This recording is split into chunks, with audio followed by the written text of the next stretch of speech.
জয় গুরু। ওং শ্রী পরমাত্মনে নমঃ। শ্রী শ্রী গুরু গৌরাঙ্গ জয়ত।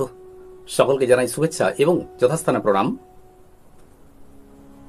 শ্রীমদ্ ভগবত গীতা অষ্টম অধ্যায় অক্ষর ব্রহ্মযোগ, এই অধ্যায়ের চতুর্থ শ্লোকে অর্থাৎ এর আগের ভিডিওতে শ্রী ভগবান বললেন যে তিনি সকলের হৃদয়ে, সকল প্রাণীর হৃদয়ে অধিযোগ্য রূপে উপস্থিত থাকেন, বিরাজমান থাকেন।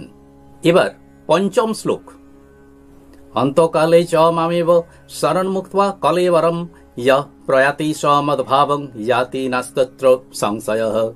শ্লোকটির অর্থ হল, যে ব্যক্তি অন্তকালেও আমাকে স্মরণ করতে করতে দেহ পরিত্যাগ করেন তিনি আমাকেই প্রাপ্ত হন, এতে কোনো সন্দেহ নাই। শ্রী ভগবান আমাদেরকে অনেক দয়া করে, অনেক কৃপা করে এই মানুষ জন্ম দিয়েছেন, এই মানব শরীর দিয়েছেন। এই মানব জন্ম বা মানব শরীর দেওয়ার মূল উদ্দেশ্যই হলো এই যে আমরা যেন শ্রী ভগবানের ভজন, পূজন, আরাধনা ইত্যাদির মাধ্যমে আমরা নিজেদের উদ্ধার লাভ করতে পারি, আমরা যেন নিজেদের উন্নতি সাধন করতে পারি। ঠিক যেমনটা শ্রী অর্জুন শ্রী ভগবানের কাছে জানতে চেয়েছিলেন যে তিনি কিভাবে নিজ মঙ্গল সাধন করবেন, তো ভগবান আমাদেরকেও সেই একইভাবে সেই মঙ্গল সাধনের পথ দেখিয়েছেন, পথ দিয়েছেন। কিন্তু দুঃখের বিষয়, আমরা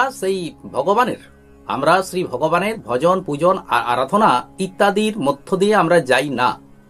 কারণ এই জড় জগতের প্রতি, এই বাস্তব জগতের যে সমস্ত দ্রব্য সামগ্রী, অর্থ, আমার এই শরীর, ইন্দ্রিয়, মন ইত্যাদির প্রতি আমাদের যে দেশ বা আসক্তি, রাগ বা আসক্তি থাকে, এই কারণেই আমরা শ্রী ভগবানের ভজন, পূজন, আরাধনার মধ্য দিয়ে না গিয়ে আমরা কেবলমাত্র এই সমস্ত জড় জাগতিক পরিবর্তনশীল বস্তুগুলোর প্রতি মায়ামুগ্ধ হয়ে পড়ি। এখন দুঃখের বিষয় যে সারা জীবনে আমি কোনো প্রকার ভজন, পূজন, আরাধনা ইত্যাদি করলাম না। বয়স তো বেড়ে চলবে, একদিন বার্ধক্য জীবনে নেমে আসবে। তখন জীবনের পিছনের দিকে যদি একবার তাকাই যে আমি জীবনটা তো এভাবে কাটালাম, ভগবানের ভজন পূজন তো করলাম না, তখন আমাদের মনের মধ্যে অবশ্যই একটা অনুশোচনা আসবে। মনের মধ্যে এই চিন্তা হবে যে আমার উদ্ধার এবার হবে কি করে, আমাকে উদ্ধার করবে কে। এখন ভগবান শ্রীকৃষ্ণ তারও উপায় নির্ধারণ করে গেছেন। তিনি বলেছেন যে এই সমস্ত ব্যক্তিরা যারা সারা জীবন ধরে কোনো প্রকার ভজন, সাধন, আরাধনা ইত্যাদি করেন নাই, তারা এই বৃদ্ধ বয়সে, অন্তিম বয়সে এসে তাদের পক্ষে হয়তো আর অন্য কোনো সাধনা করা তাদের পক্ষে সম্ভব নয়। কাজেই এই সময়ে, এই অন্তিম সময়েও তারা যদি একবার শ্রী ভগবানের শরণাপন্ন হন, শ্রী ভগবানের নাম স্মরণ করেন, তবে মৃত্যুর পরে তারাও শ্রী ভগবানকেই প্রাপ্ত হন। তাই শ্রী ভগবান এখানে এই শ্লোকটিতে বলেছেন, অন্তকালে চ মামেব স্মরণ। শেষকালে, জীবনের অন্তিম সময়েও আমাকে যদি কেউ স্মরণ করে, অর্থাৎ স্মরণ করে। এখানে আমাদেরকে বুঝতে হবে যে স্মরণ, মনন, শ্রবণ ইত্যাদিতে যা কিছু প্রকাশিত হয় তা সবকিছুই শ্রী ভগবানেরই সমগ্র রূপ।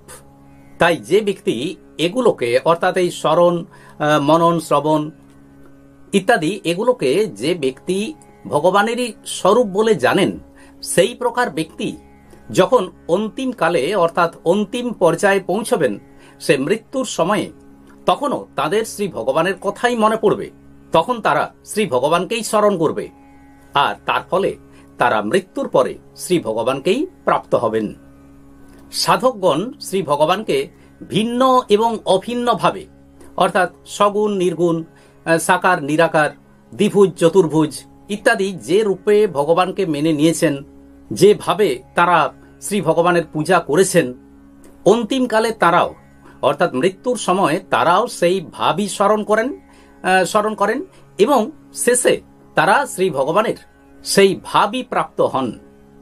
তাই যারা শ্রী ভগবানের উপাসনা করেন, অর্থাৎ সারা জীবন ধরে তারা শ্রী ভগবানের উপাসনা করেছেন, অন্তিমকালেও তাদের মধ্যে সেই উপাস্য দেবতার কথা অবশ্যই স্মরণে আসে।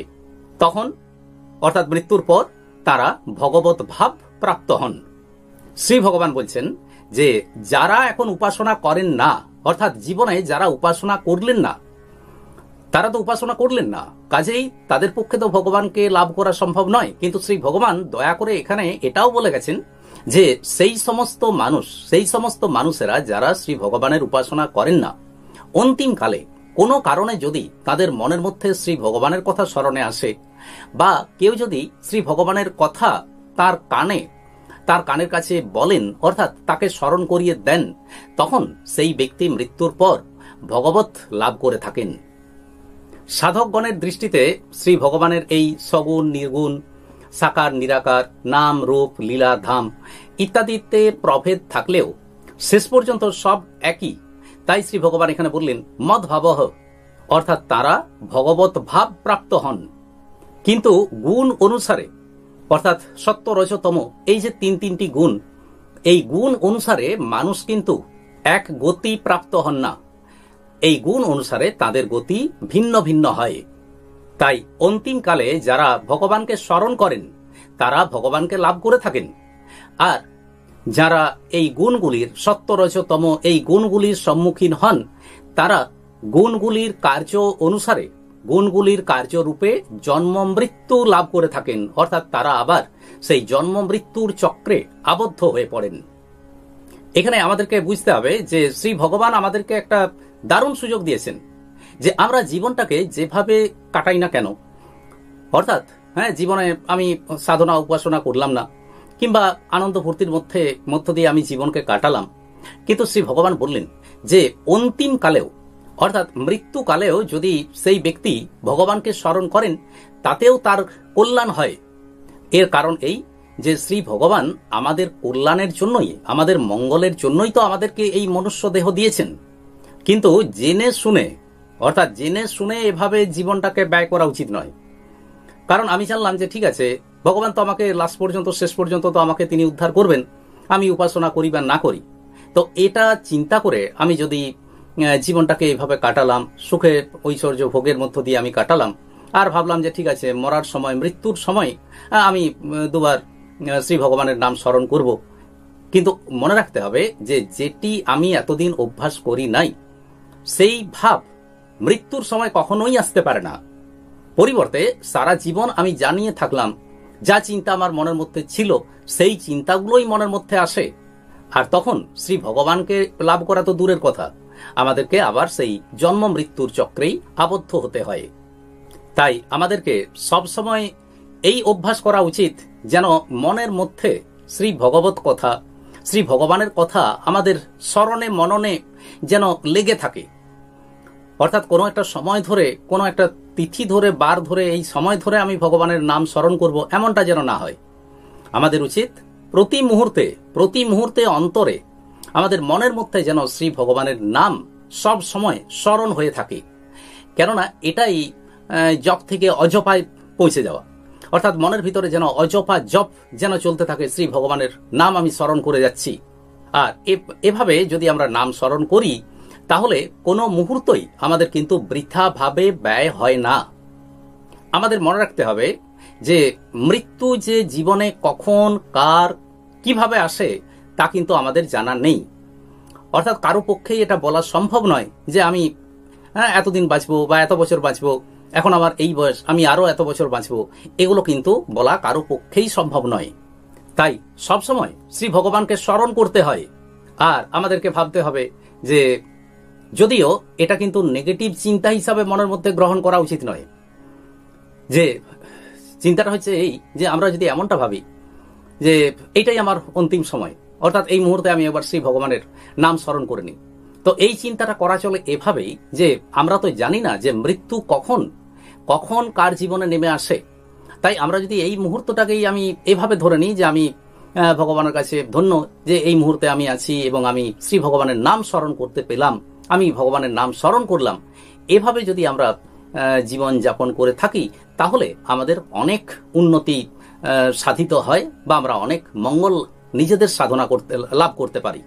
তাই মৃত্যুর সময় শ্রী ভগবানের নাম স্মরণ করা, গীতার বাণী শ্রবণ করা বা শ্রবণ করানো, মুমূর্ষু ব্যক্তিকে গীতার বাণী, ভগবত কথা শ্রবণ করানো, এগুলো যদি করা যায় তাহলে সেই ব্যক্তি মৃত্যুর পরে ভগবানকেই লাভ করে থাকেন। তাই মৃত্যুকালে যদি ভগবানের নাম স্মরণ করানো হয়, অর্থাৎ ভগবানের নাম গাওয়া হয়, ভগবানের নাম জপ করা হয়, তাহলে সেখানে শ্রী ভগবানের দূতেরা আসেন আর যমদূত সেখান থেকে পালিয়ে যান। ঠিক যেমনটা হয়েছিল অজামিলের ক্ষেত্রে। অজামিল মৃত্যুর সময় নারায়ণের নাম স্মরণ করলেন, আর তখন নারায়ণের দূতেরা এলেন আর যমদূতেরা সেখান থেকে পালিয়ে গেলেন। তাই জীবনে আমরা ঈশ্বরকে, ভগবানকে যে রূপে আমরা উপাসনা করেছি, যেভাবে, অর্থাৎ ভগবান সগুণ বা নির্গুণ, সাকার বা নিরাকার, আমরা তার যে ভাব নিয়ে আরাধনা করেছি, উপাসনা করেছি, মৃত্যুর সময়েও আমরা যেন তার সেই ভাবটিকে আমরা যেন স্মরণ করতে পারি। এই স্মরণ নিয়ে যদি শরীর ত্যাগ করা হয়, তাহলে শ্রী ভগবানকেই লাভ করা যায়। কারণ ভগবানের কথা স্মরণে এলে আমি এই শরীর বা এই শরীর আমার, এই ভাবনা তখন আর মনের মধ্যে থাকে না। তাই ভগবানকে লাভ করার এর বাইরে আর দ্বিতীয় কোনো বিকল্প পথ নেই। আজ এই পর্যন্তই। আসুন এবার শ্রী ভগবানের মহামন্ত্র জপ করি। হরে কৃষ্ণ কৃষ্ণ কৃষ্ণ হরে হরে, হরে রাম রাম রাম হরে হরে। নমস্কার।